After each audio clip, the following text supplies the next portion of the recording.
હત્યાના ગુનામાં સંડોવાયેલા બે આરોપીઓને ગણતરીના સમયમાં જ પકડી પાડી કાયદેસરની કાર્યવાહી કરતી સચિન પોલીસ તારીખ 23/6ના દિવસે રાત્રે 11 થી 11:30ના સમયગાળા દરમિયાન સચિનથી 2 વ્હીલર બાઇક પર આવતા પવન ચૌહાણને તેની પોતાની 4 વ્હીલર ગાડી દ્વારા ટક્કર મારી 500 ફૂટ દૂર લઈ જઈ ગાડીમાંથી ઉતરી અંગત અદાવતમાં ચપ્પુ આરોપી દ્વારા મારવામાં આવ્યા હતા, જેમાં પવન રાધેશ્યામ ચૌહાણ મરણ પામતા પવનની સાથે બાઇક પર બેસેલ એના મિત્ર રવિન્દ્ર ઉર્ફે રવિ સુભાષ સિરસાટ દ્વારા સચિન પોલીસ સ્ટેશનમાં ફરિયાદ આપતા આરોપીઓ વિરુદ્ધ સચિન પોલીસ દ્વારા હત્યાનો ગુનો નોંધાતા સદર ગંભીર પ્રકારનો ગુનો બનેલ હોય જે ગુનો શોધી કાઢવા સારું જે અનુસંધાને police inspector Shri PN Vaghela નાઓની સૂચના અને માર્ગદર્શન હેઠળ સર્વેલન્સ સ્ટાફના police sub inspector ND Damor નાઓના માર્ગદર્શનના આધારે સર્વેલન્સ ટીમના માણસોએ બાતમી તેમજ સર્વેલન્સ ટેકનિકલના આધારે સદર ગુનામાં સંડોવાયેલ રીઢા આરોપીઓ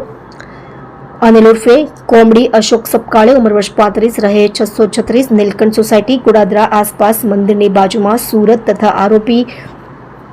કિશન ઉર્ફે દિલીપ રાજુભાઈ રાઠોડ ઉંમર વર્ષ 30 રહે હળપતિવાસ મોદી હોસ્પિટલની પાછળ કડોદરા સુરત નાઓને સદર ગુનાના કામે ઉપયોગમાં લીધેલ વાહન તેમજ હથિયાર સાથે ગણતરીના જ કલાકમાં પકડી પાડી ખૂબ જ પ્રશંસનીય કામગીરી કરવામાં આવેલ છે, જેમાં અનિલ ઉર્ફે કોમડી અશોક સપકાળે વિરુદ્ધ સુરત શહેરના અલગ અલગ પોલીસ સ્ટેશનમાં 15થી વધુ ગંભીર ગુનાઓ નોંધાયેલ છે અને પાસ અટકાયત પણ થયેલ છે અને બીજો આરોપી કિશન ઉર્ફે દિલીપ રાજુભાઈ રાઠોડ વિરુદ્ધ સુરત તથા સુરત ગ્રામ્ય વિસ્તારના પોલીસ સ્ટેશનમાં મારામારીના ગુનાઓમાં 2 તથા હથિયાર બંધીના 1 ગુના તેમજ